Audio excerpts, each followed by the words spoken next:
शख्स ने आके कहा हुजूर मेरा वालिद इंतकाल कर गया, रात ख्वाब में देखा बड़े अजाब में। लोग बड़े परेशान होते हैं इन बातों में। सुनो, हुजूर गौसे पाक से आके कहा हुजूर मैंने रात ख्वाब में अपने वालिद को देखा अजाब में, मैं बड़ी तकलीफ में हूँ, मेरे अब्बा के लिए दुआ कर दी।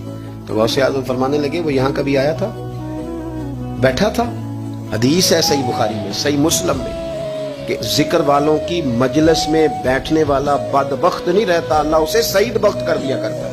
उसने कहा हुजूर मेरे वालिद आए हैं आपकी महफिल में। तो गौस पाक ने बुझा लिया मुझल्ला, कहा मालिक तेरे महबूब का फरमान है ना कि जो जिक्र की महफिल में बैठे उन्हें रहमत घेर लेती है, उन पर सकीना नाजिल होता है, वो बदबख्त हो तो सईद बख्त हो जाते हैं। तो अल्लाह फिर बंदा नमाजी करना, वो हमारे साथ बैठा करते थे, मेहरबानी फरमाना, करम नवाजी फरमा। वो शख्स कहता है मैं रात को जाके सोया तो ख्वाब में अब्बा मिले, जन्नत का लिबास पहना हुआ है, और मेरे वालिद कहने लगे पुत्र सारे काम छोड़ देना, अब्दुल कादिर जिलानी का दरवाजा ना छोड़ना, खबरदार।